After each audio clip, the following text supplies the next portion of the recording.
বিশেষ করে আজকে আমরা এখানে চলে এসেছি। আমরা সকলেই এসটিজিটি 2022 কোয়ালিফাইড ক্যান্ডিডেট। আমরা দেখতে পাচ্ছি যে আমাদের অনেক ব্যাকলগ পোস্ট রয়েছে। তার মধ্যে 2017-তে আমরা 1430টা পোস্ট ক্রিয়েট করা হয়েছে। তার মধ্যে মাত্র 46 ক্যান্ডিডেট আমাদের 57 এসটি ক্যান্ডিডেট আমরা ওখানে পাস করতে পেরেছি। তার মধ্যে প্রায় আমাদের 1300 থেকে 1300-র বেশি আমাদের পোস্ট রয়ে গেছে। আবার 17-তে 10 তারিখ 11 মাস 2017-তে আবার আমাদের পোস্ট ক্রিয়েট করা হয়েছে 1384। তার মধ্যে আমাদের এসটি পাস করেছে টোটাল 73।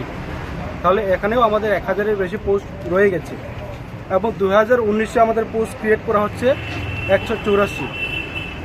তাহলে এখানে 43 ক্যান্ডিডেটস আমাদের পাস করা হয়েছে, ওখানে পাস হতে পেরেছে।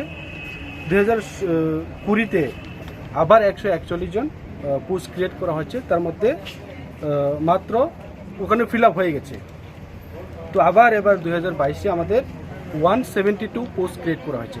তা আমাদের প্রশ্ন হলো, এত আমাদের যে 2017-তে দুবার পোস্ট ক্রিয়েট করার মাধ্যমে আবার অবশিষ্ট আমাদের থেকে গেছে প্রায় 800 থেকে আরও বেশি পোস্ট আমাদের থেকে গেছে। তো আজকে আমরা 2022-এর যে 172 ক্যান্ডিডেট যে পোস্ট ক্রিয়েট করা হয়েছে, তার মধ্যে আমরা 400 থেকে 500 জন আমরা পাস হয়েছে, সকলেই উত্তীর্ণ হয়েছে। তো এই সকল উত্তীর্ণদের আমাদের যে পোস্ট যতগুলি অবশিষ্ট রয়েছে, সকলকে আমাদেরকে উপযুক্ত একটা সকলকে যাতে বুক করতে পারে, সকলেই সবাইকে দেওয়ার জন্য আমরা আজকে এসেছি। তো প্রথমবার আমরা আমাদের রাজ্যের মাননীয় উপমুখ্যমন্ত্রীর সাথে আমরা আগে দেখা করেছি। উনিও আমাদেরকে একটা আশ্বাস দিয়েছেন যে তোমাদের কাজটা হবে, ওরা করবে। তারপর আমরা আমাদের উপজাতি মন্ত্রী যে আমাদের রয়েছে তার সাথে আমরা দেখা করেছি। তারপর আবার আমাদের মাননীয় শিক্ষামন্ত্রীর সাথে আমরা দেখা করেছি, এবং দ্বিতীয়বার আজকে আমরা আমাদের রাজ্যের উপমুখ্যমন্ত্রীর সাথে আমরা দেখা করতে আবার চলে আসলাম।